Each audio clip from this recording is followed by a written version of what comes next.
Good day, sir. My name is Seniola, and today I'll be talking about my influences on my food choices. So, as an infant, neck muscles begin to develop to keep like my head up, and this means I needed calcium to develop strong wood to support me, my body, the and the various parts of it, including my head. In addition to this, my brain was still developing as an infant, so I needed fats to help my brain keep developing and help fight against infections.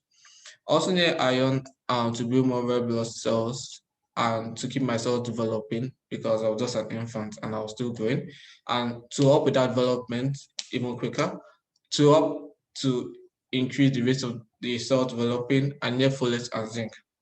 Finally, I needed vitamin A, B, C, D, E, and K to help my skin. My immune system was still developing, blood clotting in case I got an injury, and protect cells from damaging. Now, as an infant, I really like Golden Mon and Cocoa Pop. These were like the two cereals I always really liked because of an advertisement I saw in TV. Almost like with you, I always dreamt of eating it, and I eventually got a chance to eat it one day. Also in Nigeria, as a Yoruba person, as as a Yoruba boy, it was a tradition to like start eating swallow when like I could eat solid food. So things like eba, pounded yam, semovita, amala, I started eating it. I didn't really like it, but I couldn't tell my parents that because I thought they would get mad. But however, I really liked pounded yam, and I didn't really like the soups they give me like okra and obon. I didn't really like it, but I liked egusi and I really liked stew for some odd reason. Um, Also my parents, I don't think my parents weren't really that rich, so like um they didn't have enough money to buy some things. So I had to, so there was some days that I had to be swallow, and sometimes the bowl with cocoa post and golden milk with check me up sometimes. Um, as a child, I have to go to school and learn because knowledge is important. So as a result of this, I can't a child cannot so undernutrition cannot happen to a child.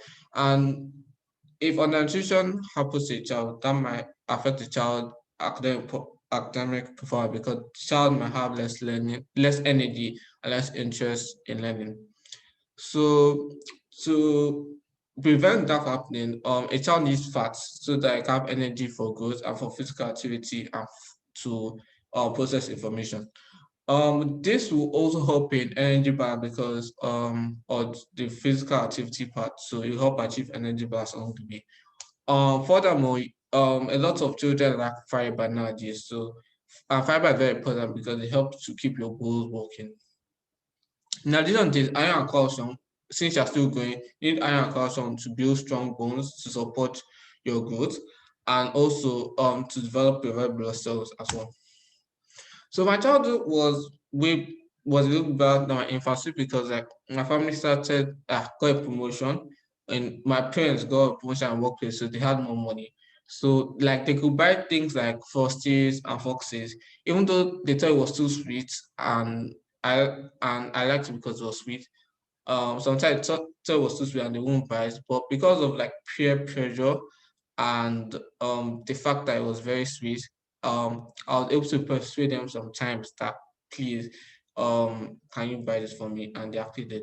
For the peer pressure part, a lot of students had it, and when like they shared the among class, among like the class I was in, including me, I noticed it was very sweet. So I wanted to have my own. So that's the peer pressure part. I still like eating cereal most of the times, but I developed a liking for rice and spaghetti with rice or spaghetti with stew and chicken. I really like it because most of the time, this is when like my family will sit down for in the dining table and we'll discuss about things, and I really like those times. I still never got over my dislike for swallow foods. No. So, and as an adolescent, you still need like calcium and iron to help with your bones, to help with your bone because you're still growing. I haven't stopped growing yet until you reach an adult. However, now you have the power to choose your own foods. Um, this power, when I had the power to choose my own food, I think I used it very wrongly at first because I I started eating pizza and burger to like satisfy my increased appetite. But then I noticed that I was getting more tired, and I think this because of the increased sodium intake. And because I was eating more junk food, so I think I was getting fat, low key. So as a result of that, I started eating healthy food like vegetable and fruits to meet my nutritional needs. Now one a factor that influenced my food choices as an adolescent is that now, like for example, I'm in CIC and there's no chance for me to make homemade food. Now, this is a problem because sometimes they repeat the same food every day. Like for example, they serve rice. And why is the problem for lunch? Sorry, they serve rice. Why is the problem? Because like this might be the only source of carbohydrates. And if it's the only source of carbohydrates, I might not get a balanced diet because they always serve rice to lunch. I might not be too keen to eat the rice again.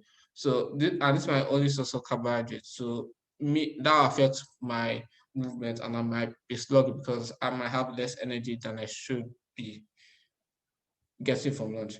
Also, peer pressure made me change my eating habits a lot because like as I got to know people here and I developed friends, I noticed that like they started drinking like passion fruit drink, and it was really nice. So like it was a nice thing to have friends so that they can help me realize how sweet this drink is. Um this I have to say thanks sir, for listening to me. Bye bye.